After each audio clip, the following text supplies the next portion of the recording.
High বন্ধুরা, আপনারা সবাই কেমন আছেন? আশা করি অনেক ভালো আছেন। আমিও অনেক ভালো আছি আপনাদের দোয়ায়। তো আপনাদের মাঝে চলে আসলাম আমার নতুন একটি গল্প নিয়ে। অবশ্যই গল্পটি দেখবেন, চ্যানেলটি সাবস্ক্রাইব করবেন, অবশ্যই চ্যানেলের সাথে থাকবেন নিত্য নতুন ভিডিও উপহার পাওয়ার জন্য। আর আপনাদের কারো যদি মনের মতো কোনো গল্প থেকে থাকে অবশ্যই কমেন্ট করে জানাবেন। আপনাদের গল্প অনুযায়ী গল্প দেওয়া হবে।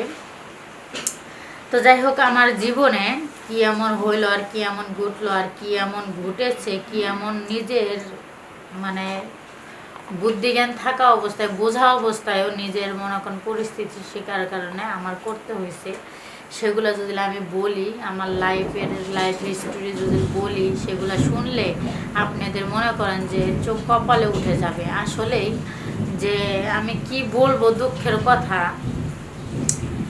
আমার লাইফে এমন কিছু হয়ে গেছে। মনে করেন যে বিয়া হয়েছে আমার অল্প বয়সে, 15-16 বছরে আমার বিয়ে হয়ে গেল। বা ছোট থেকে বাপের ঘরে এতদিন বড় হইলাম, দেখা যায় যে একটা দিন মনে করেন থালি দিয়ে ভাত খেনে, গ্লাস পানি ভরে ভাত খেনে, হাত দিয়ে ভাত খেনে, মায়ে খাওয়াই দিত, বাপে খাওয়াই দিত, দাদা দাদিরা আদর স্নেহ করতো। এত আদর সযত্নের মানুষটা আমি এখন সংসার চালাইতেছি, শ্বশুর বাড়িতে এসে তাদের খেজমত করতেছি, স্বামীর খেজমত করতে হয়, পুরো সংসারটা সামলাইতে হয়, সব কিছু করতে হয়। আসলে করতে করতে না একটা সময় আমি নিজে ক্লান্ত হয়ে যাই। তখন আমার মনে হয় কিসের স্বামী সন্তান, কিসের কি, আমি সব কিছু ফালায় ফুলায় আবার বাপের বাড়িতে চলে যাব, বাপের বাড়িতেই থাকবো, এরকম চিন্তা ভাবনা যখন আসে, অতিরিক্ত আমার কষ্ট লাগে। কাজকাম করতে করতে একবারে ক্লান্ত হয়ে যাই, তখন এগুলো চিন্তা ভাবনা আসে। আসলে সত্যি কথা বলতে কি, আমার যেগুলো চিন্তা ভাবনা আসে হয়তো কষ্ট লাগে যার কারণে আসে, কিন্তু একটা মেয়ের জীবনে বিয়ের পরেই এলো তার শ্বশুর বাড়ি, এলো আসল ঠিকানা, শ্বশুর বাড়ি এলো সব, তার স্বামীকে নিয়ে, শ্বশুর শাশুড়িকে, এদেরকে নিয়েই এলো সব কিছু। মনে করেন যে লাইফের সংসার, মনে করেন যে যত শখ আহ্লাদ তাকে নিয়েই মনে করেন যে ঘিরে থাকে। কিন্তু বিয়ের পরে বাপ মা নিয়ে আর কোনো শখ আহ্লাদ থাকে না, বাপ মা নিয়ে তেমন কোনো কিছু মেয়েদের থাকে না। তো যাই হোক, মনে করেন যে বিয়ে হয়ে গেল, বিয়ার মনে করেন যে 2 বছর হয়ে গেল। আমার 2 বছর হয়ে যাওয়ার পরে হঠাৎ করে মনে করেন যে আমার বাচ্চা পেটে হয়। বাচ্চা পেটে হওয়ার পরে দেখা যায় যে 2 মাস না 3 মাস যাইতেই দেখা যায় আমার হাজব্যান্ড বাইরে চলে যায়। বাইরে যাওয়ার পরে দেখা যায় যে তখন আমি একলা পড়ে যাই। আমার এখানে ভালো লাগে, এখানে খারাপ লাগে, এখানে মন্দ লাগে, এখানে মাথা ব্যথা করে, এখানে বমি আসে, এখানে এটার গন্ধ সহ্য করতে পারি না। কিছুক্ষণ পরে মনে করেন যে এটা লাগে, ওটা লাগে, এটার দরকার, ওটার দরকার, খাইতে পারি না, ভাত খাইতে পারি না, খালি ফল ফুল খাই, এটা ওটা খায়া খায়া থাকি। এরকম করতে চলতে চলতে মনে করেন একটা পর্যায়ে গিয়া দেখা যায় যে আমার শরীরটা আরও ধীরে ধীরে মনে করেন তার শোকেও আমি ক্লান্ত হয়ে যাচ্ছি। কিছুটা বাচ্চা পেটে হওয়ার কারণে দেখা যায় কোনো কিছুর গন্ধ সহ্য করতে পারি না, এই কারণেও ক্লান্ত হয়ে যাচ্ছি। কিছু খাইতে পারতেছি না, এই কারণেও ক্লান্ত হচ্ছি। কিন্তু মেন উদ্দেশ্য হলো এটাই যে আমি তারে যে কাছে পাইতেছি না, তার সাপোর্ট পাইতেছি না, তারে মানে কোনো দিক দিয়ে আমি কোনো দিক দিয়ে আমার চাহিদার ক্ষেত্রেও, কোনো প্রয়োজনের ক্ষেত্রেও আমি তারে কাছে পাইতেছি না। এগুলা সুগো আমার ভিতরে অবিরত বয়ে যাচ্ছে। সব মিলে জিলা না একটা সময় আমার এতটা কষ্ট লাগে যে আমি বলে বুঝাইতে পারি না যে কতটা কষ্টের ভিতরে আছি, কতটা খারাপ লাগতেছে আমার, কতটা মানে সমস্যায় মানে দিনগুলা পার করতেছি, আমি বলে বুঝাইতে পারি না। সে থাকে বাহিরে। এখন তাকে যদি আমি ওইভাবে ভাঙ্গে বলতে যাই, দেখা যায় তখন সে চিন্তা ভাবনা করবে আমাকে নিয়ে, অনেক টেনশন করবে। দেখা যায় কাজ কাম করতে গিয়ে এত টেনশন অনুভব করলে তখন তারও শরীর খারাপ হবে, ক্লান্ত হয়ে যাবে, তখন সেও তারও মন মানসিকতা নষ্ট হয়ে যাবে।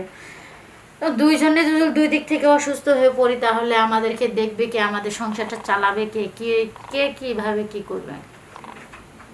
সব মিলে জিলে মনে করেন যে কোনো রকম আল্লাহর রহমতে চলতেছে দিনকাল, আল্লাহ পাক যেভাবে নেয় সেভাবে চলতেছে। কিন্তু আমার বাচ্চাটা মনে করেন যে 3 মাস যখন পেটে, তখন আমার হাজব্যান্ড চলে গেল। এখন আমার বাচ্চাটা হয়েছে, বাচ্চাটা হয়ে মনে করেন যে আমার বাচ্চার 4 বছর বয়স। এখন বাচ্চাটা আমার জ্বর হয়েছে। এখন মনে করেন যে দৌড়াই, খেলাই, বেড়াই, স্কুলে লেখাপড়া করাই, কেজিতে পড়াই, ভালো একটা স্কুলে পড়ালেখা করাই, ভালো একটা স্কুলে লেখাপড়া করাই। দেখা যায় যে আপনার হচ্ছে স্কুলে নিয়ে যাই, প্রতিদিন নিয়ে আসি, এরকম করতে করতে বেশ কিছুদিন না একবারে বিরক্ত হয়ে গেল, আমার বিরক্ত লেগে গেল। ওই যে বাইরে হয়ে গেটের সামনে দাঁড়ায় থাকতে হয়, রিক্সা পাওয়া যায় পাওয়া যায় না, পাওয়া যায় পাওয়া যায় না, পাওয়া যায় পাওয়া যায় না, পাওয়া যায় পাওয়া যায় না, এরকম করতে করতে করতে করতে করতে করতে করতে করতে করতে মেলাগুলা দিন চলে গেল।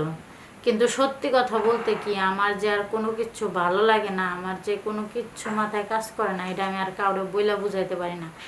এই সকালবেলা সব বাইরে রান্না বান্না করে খাওয়া দাওয়া করে মনে করেন যে সব কিছু ধোয়া পাকলা করে থুয়ে দিতে হয়, বাচ্চারা রেডি করাইতে হয়, বাচ্চারা খাওয়াইতে হয়, কাপড় চোপড় পরাইতে হয়, গোসল করাইতে হয়, তারে নিয়ে আবার ফেরা স্কুলে পৌঁছাই দিতে আসতে হয়, মানে রিক্সা পাওয়া যায় না, অনেকক্ষণ দাঁড়ায় থাকতে হয়, আবার ফের দিয়ে আবার ওইখান থেকে আবার ফের আসতে হয়, আবার ফের নেওয়ার জন্য যাইতে হয়। সব মিলিয়েছিল না, অনেকটা পরিশ্রমের ভিতরে ছিলাম, মানে আর ভালো লাগতেছিল না কোনো কিছু। দেখা যায় এই রিস্কার জন্য দাঁড়ায় থাকতে থাকতে না মাথাটা আমার হ্যাং হয়ে যেত, কোনো সময় মিলতো কোনো সময় মিলতো না, লেট হয়ে যেত, এরকম করে করে মনে করেন যে দাঁড়ায় থাকতাম। পরে হঠাৎ করে একটা রিস্কাওয়ালা আমি পাইলাম, যে ওই রিস্কাওয়ালার লাগে যাওয়ার সময়ই মনে করেন যে স্কুলে যাওয়ার সময়ই তার সঙ্গে কথাবার্তা বললাম যে ভালো কি মন্দ, এরকম এরকম আমি বলতেছিলাম, ভাইয়া তাহলে রিজার্ভ হিসাবে কি আমার ভাড়া কি মারতে পারবেন? পরে কয় কি হ্যাঁ মারতে পারবো, আমি তো ভাড়া মারার জন্যই রিস্কা কিনছি। পরে আমি বললাম যে ঠিক আছে সমস্যা নেই, কয় টাকা দিতে হবে মাসিক হিসাবে সেটা আমারে বলেন। পরে বলছে যে ভাবি দিয়েননি, আপনার মন মতো দিয়েননি, সমস্যা নেই, ওইটা নিয়ে বাঁচবো না, যখন দিবেন তখন হবনি। পরে আমি বললাম না আপনি পরিশ্রম করে নেবেন, আপনি বলেন আমার সামর্থ্যে যাও, বা আমি যদি দিতে পারি তো হকুম, না পারলে তো নাই করে দিন। দেখা যায় আপনি 2 টাকা যদি আসে সে অনুযায়ী আপনি অন্য জায়গায় ভাড়া মারতে যাইবেন। আমি যদি আপনি 2 টাকা কম দিই তাহলে কেন আমার ভাড়া মারবেন? মারবেন না। তাহলে আপনি বলেন কেমনে কি। পরে বললো, বলার পরে আমিও রাজি হইলাম, সেও রাজি হইলো, ঠিক আছে। সেদিন থেকে শুরু হইলো আমাগো যাওয়া আসা, যাতায়াত এরকম করে শুরু হইলো। দেখা যায় প্রতিনিয়ত যাইতো আইতো যাইতো আইতো যাইতো আইতো, এরকম করে ছেলেরে নিয়ে যাইতো নিয়ে আসতো, এরকম করে আমিও যাইতাম আসতাম। হঠাৎ করে একদিন মনে করেন যে বাজারঘাট করছি, বাজারঘাট করার পরে তারে আমি ফোন দিছি যে ভাই আসেন তাহলে চালের বস্তা কিনছি, চালগুলো নিয়ে যাইতে হবো বাসায়, আর বাসার গেটের সামনে থেকে তো অনেকখানি ভিতরে যাইতে হয়, তাহলে দেখা যায় যে চালগুলো তো আর আমি চালের বস্তা তো আর আমি নিয়ে যেতে পারবো না, আর চালের বস্তা ভিতরে নিয়ে যাওয়ার মতো তো আর কেউ নাই, তাহলে আপনি একটু আসেন। পরে আবার ফেরে দেখা যায় যে সে আসলো, আসার পরে চালের বস্তা টস্তাগুলো মনে করেন উঠাইলো, উঠাইয়া আমার বাসার গেট পর্যন্ত আসলো। আসার পরে মনে করেন যে গেটের সামনে নামাইলো চালের বস্তা। এখন মনে করেন যে ওই সে চালের বস্তাটা নিচের থেকে যখন উপরের দিকে উঠাইতে যাইব, তখন মনে করেন লুঙ্গিটা বাস করে এইভাবে পেঁয়াজ দিছে একটা, উপরের দিকে উঠানোর সময় লুঙ্গিটা মনে করেন চালের বস্তার সঙ্গে এইভাবে হাতের লগে লাগিয়ে উপরের দিকে আইছে, একবারে পুরা স্পষ্ট তার সব কিছু একবারে মনে করেন যে দেখা যাইতেছে। কীভাবে বলবো, লজ্জা শরমের কথা, আমার বলতেও শরম করে, না বললেও হয় না, আসলে এরকম হয়ে যায় অনেক। তো আমি না বলে তো আর কেউ বুঝবে না, আমার চোখে পড়ছে, এখন আমি যদি না বলি আপনারা হয়তো বুঝতে পারবেন না যে কীরকমভাবে কী হয়েছে। আসলে বিশ্বাস করবেন না বাইরে ভাই, এমন মনে করেন যে সাইজ বাইজ এমন, যে তার মনে করেন যে জিনিসের সিস্টেম মনে করেন দেখা তো মনে করেন যে মন একবার শান্তি হয়ে গেছে। ওটা দেখার পরে মনে হইতেছে কি তারে যদি একবার যদি কাছে পাইতাম, মনে হয় যে জীবনের সব স্বপ্নই মনে হয় পূর্ণ করতে পারতাম, সাকসেসফুল হইতে পারতাম আমার জীবনে। আসলে তারে কিভাবে পাবো? সে তো আর নিজের ঘরে জামাই না, আত্মীয় স্বজন না, আর কিছু না, তাহলে কিভাবে তারে কাছে পাওয়া যায়, কিভাবে কি করা যায়? পরে এক কথায় 2 কথায় পরে সে বলতেছে ঠিক আছে ভাবি মনে মাইন্ডে নিয়েন না, হয়ে গেছে কাজ করতে করতে কাজ করা অবস্থা এরকম হয়ে গেছে। না মাইন্ডে নেওয়ার কি আছে, আপনার ওই জিনিসটা না দেখলে তো আমি আসলে বুঝতে পারতাম না যে এরকমও জিনিস আছে। আসলে দেখে ভালো লাগছে, মাইন্ডের কোনো কিছু না, দেখে ভালো লাগছে, শান্তি পাইছি দেখা। কিন্তু এই জিনিসটা এরকম করে দেখায় কয়জনের মাথা নষ্ট করে রাখবেন? মাথা তো ঠিকঠাক করতে হইব, আপনার জিনিস তো মাথা নষ্ট করার। পরে কয় ভাবি যে কি বলেন না, হাসে ওইটা বলতেছে যে ভাবি যে কি বলেন না, লজ্জা দিয়েন না, আসলে আমারটা কি ছোট দেখে এরকম করে বলতেছেন? তখন আমি বললাম যে না, আপনারটা একবার পারফেক্ট অনুযায়ী আছে দেখে আমার মাথা মনে করেন যে এতক্ষণ যে তাকাইছিলাম, এতক্ষণ যে দেখলাম আমার মাথা হ্যাং হয়ে গেছে। এখন তো আমার ইচ্ছা করতেছে আপনারা এইখানে জড়াই ধরি, এখানে আপনার সঙ্গে কোনো কিছু করি। তখন বলতেছে ভাবি এগুলা বললে আর আমার লজ্জিত বানায় না, লজ্জা দিয়েন না। পরে আমি বললাম যে লজ্জা দেওয়ার কি আছে, আসলে তো আপনার জিনিসই তো ওরকম, আপনি কি অস্বীকার করতে পারবেন? আচ্ছা কি দিয়ে বানাইছেন, কি খায়া বানাইছেন, কিভাবে এই সাইজের বানাইছেন?